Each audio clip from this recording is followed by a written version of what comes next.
muito mais que alegria. Nós estamos neste mês com o tema alegria, alegria. A carta aos Filipenses é a carta mais alegre do apóstolo Paulo. Na verdade, a carta mais alegre de todo o Novo Testamento. A alegria transborda em todas as páginas desta carta, a carta aos Filipenses. E é uma carta relativamente curta. Mas nesta carta breve do apóstolo Paulo, dirigida aos cristãos que viviam na cidade de Filipos, nessa breve carta o apóstolo Paulo menciona expressões relacionadas à alegria, pelo menos 16 vezes nesta carta.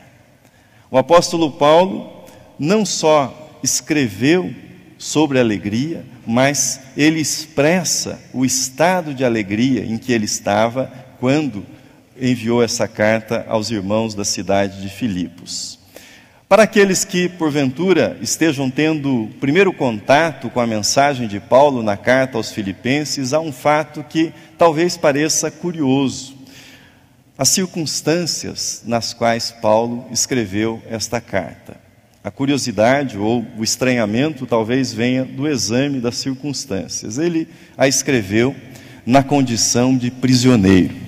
Quando escreveu essa carta, ele estava numa prisão domiciliar, mas uma prisão acompanhado por um carcereiro, ou seja, por um guarda que o vigiava constantemente. As despesas de aluguel e despesas para a sua manutenção, para a sua alimentação, todas essas despesas eram custeadas por ele mesmo. E segundo aquilo que nós encontramos no 4º capítulo dessa carta, ele passava por severas provações financeiras, ele não tinha recursos suficientes para se sustentar naquela prisão. E, além disso, ele contava com muitos inimigos. Enquanto ele estava ali na prisão, um grupo de pessoas, e não pequeno, um grupo de pessoas se empenhava em difamá-lo e buscavam destruir o trabalho que com tanto sacrifício ele havia realizado no estabelecimento de diversas igrejas, na formação, no ensino de todas essas comunidades que haviam sido fundadas por ele. Quem escreve sobre alegria, portanto, é um homem preso, passando por dificuldades financeiras, que possuía uma enfermidade que também trazia muitos transtornos para a sua vida, estava sofrendo um forte ataque da sua reputação, da sua integridade enquanto cristão, enquanto pessoa de bem. O que você esperaria? O que você esperaria que alguém, nas circunstâncias, nas condições nas quais Paulo estava, o que você esperaria que uma pessoa em tais circunstâncias viesse a escrever? Ele poderia escrever sobre muitos temas, sobre muitas coisas, mas dificilmente qualquer um de nós ousaria, se não conhecêssemos o texto, ousaria um palpite dizendo: certamente ele escreveu sobre alegria. Nenhum de nós diria, não só ele escreveu sobre alegria, mas ele escreveu usufruindo de alegria. Certamente ninguém iria nessa direção, mas ele escreveu uma carta sobre alegria. E isso me faz pensar que a alegria, assim como a felicidade, é um subproduto da vida cristã. É um subproduto da vida cristã e não exatamente a razão principal da vida cristã. Dito isso de outro modo, seria mais ou menos o seguinte: ninguém ou você não se torna cristão em busca de alegria.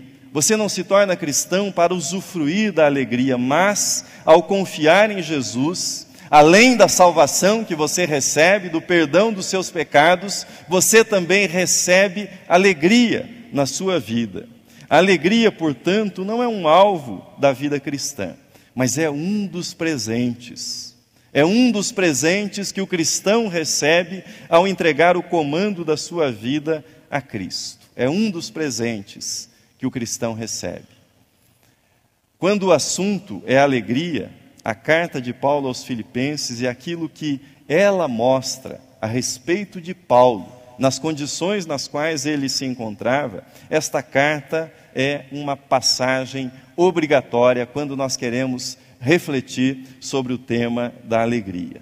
O apóstolo Paulo é um bom modelo um bom modelo de alguém que entendeu a mensagem de Jesus, recebeu um chamado de Jesus, procurou viver esse chamado de modo apaixonado e não recebeu por conta disso, não recebeu uma vida sem dificuldades, não recebeu uma vida sem espinhos e ferimentos, mas numa vida cheia de espinhos, de ferimentos, de dores e de provações, ele experimentou a alegria que transcendia as circunstâncias que o envolviam e que também o oprimiam em algum momento da sua vida. Eu não pretendo mostrar para você nesta mensagem uma fórmula para a alegria, uma fórmula ou passos em que você, seguindo-os, obterá a alegria. O que eu quero mostrar para você nesta manhã, quais princípios estavam presentes na vida de Paulo.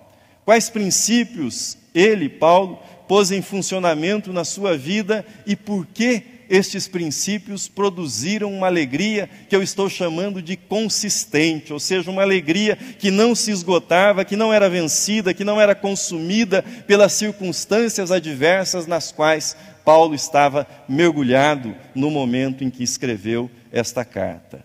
O capítulo 3, do qual lemos parte, o capítulo 3 é uma espécie de autobiografia de Paulo.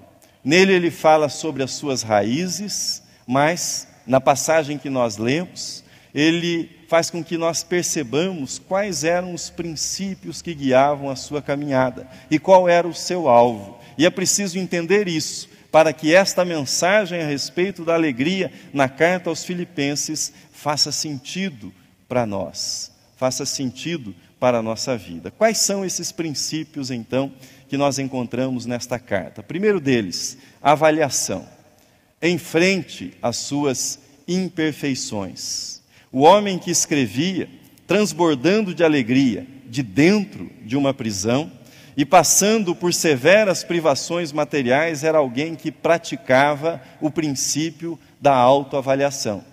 Veja comigo novamente o versículo 12, ou melhor, a primeira parte do versículo 12, está na tela. Não que eu o tenha já recebido ou tenha já obtido a perfeição.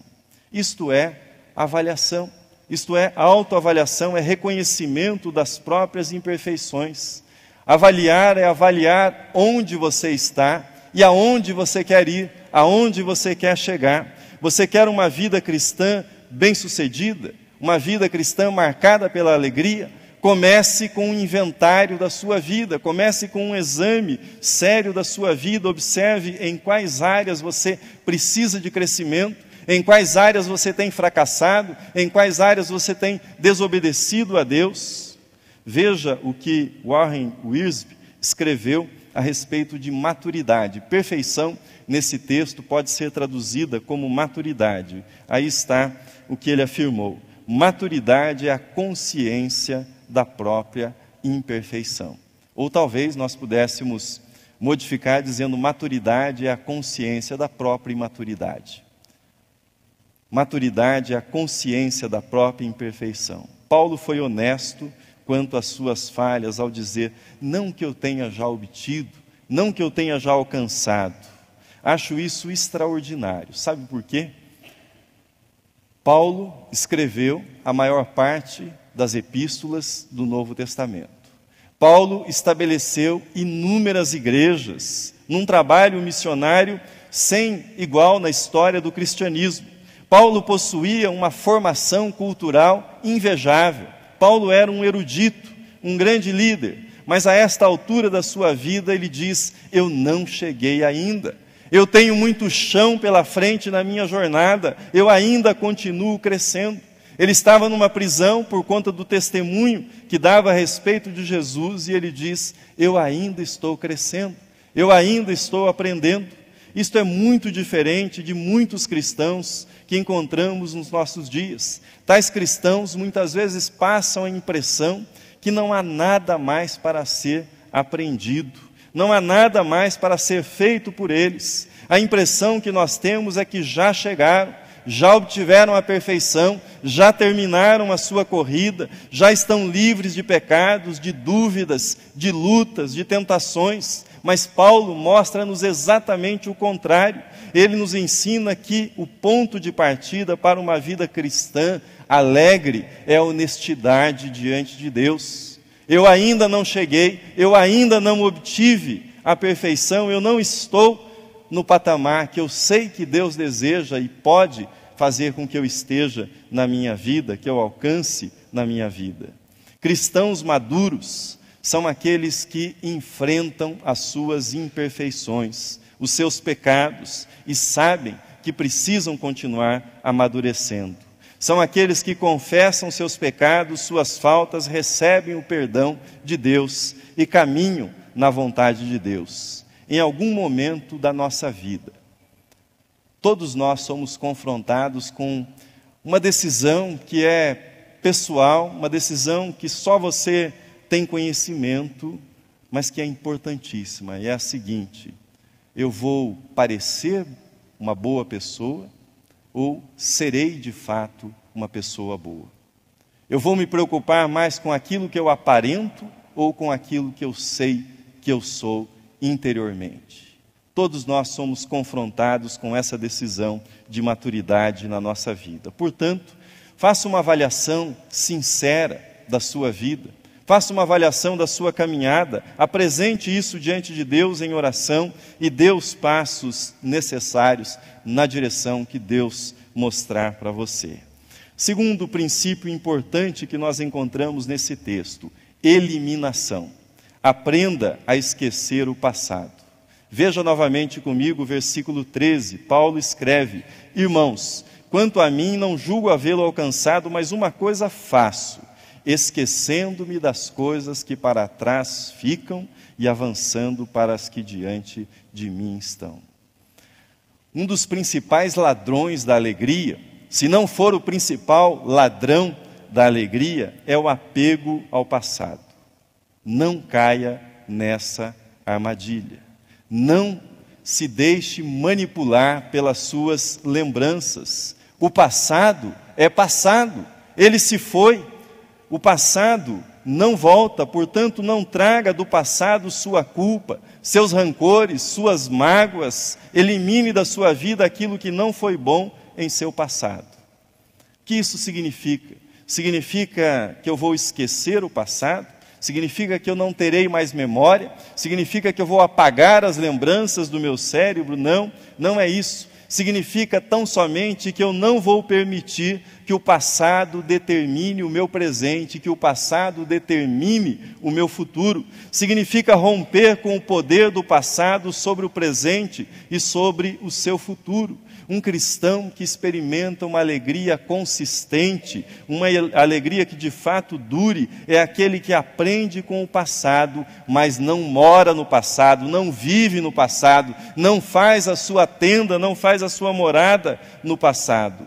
É verdade que não é possível mudar o passado, mas é possível mudar o que ele significa para nós.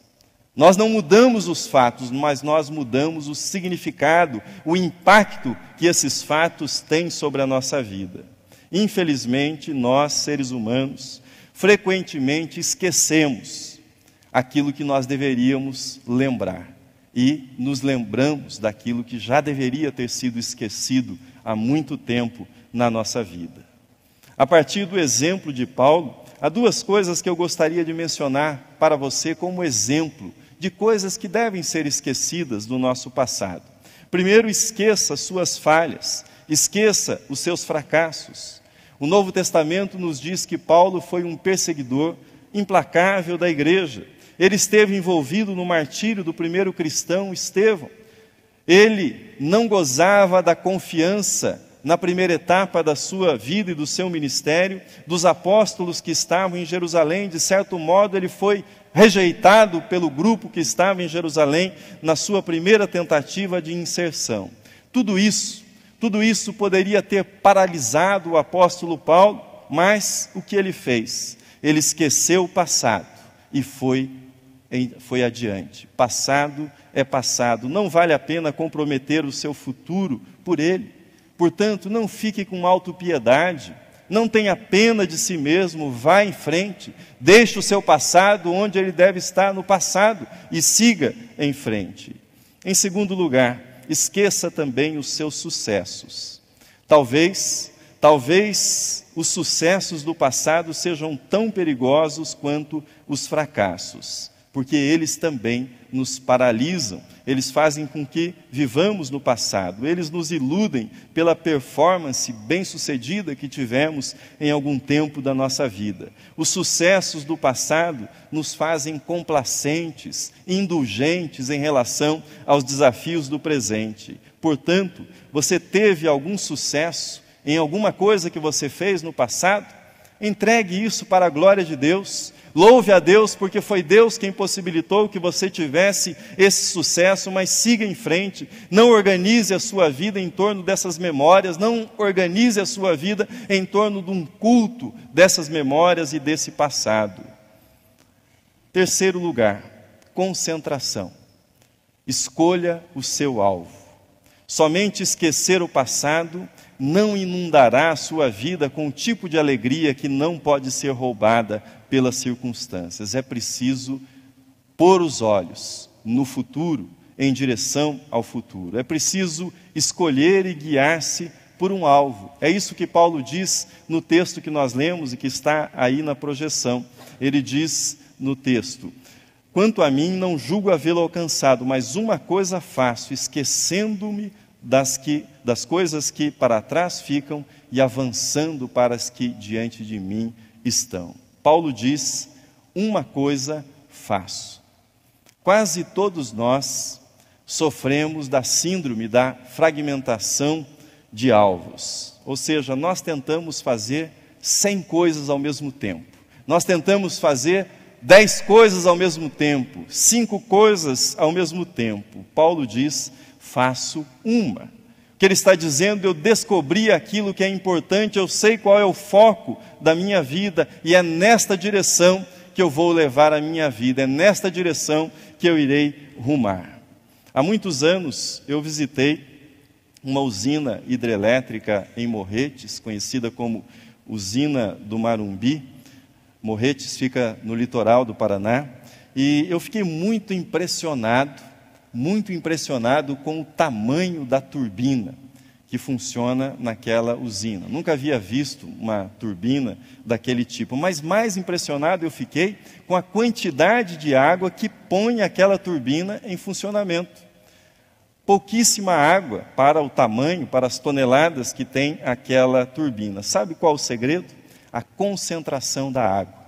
O guia estava explicando que aquela água é trazida da parte de cima, da Serra do Mar, passa por um encanamento, por uma tubulação de 25 quilômetros, vem descendo serra abaixo 25 quilômetros, e um cano com pouquíssimo diâmetro lança uma quantidade de água com força suficiente para pôr em movimento e gerar energia por meio daquela turbina. Mas a curiosidade maior foi a seguinte: a turbina exposta tinha uma parte quebrada, uma parte que havia, uma lasca enorme que havia sido retirada daquela turbina. E o guia disse o seguinte: olha, essa turbina foi atingida por uma pedra pequenina, mas que veio com tal força por conta da concentração, da compressão da água, que teve força suficiente para estragar essa turbina.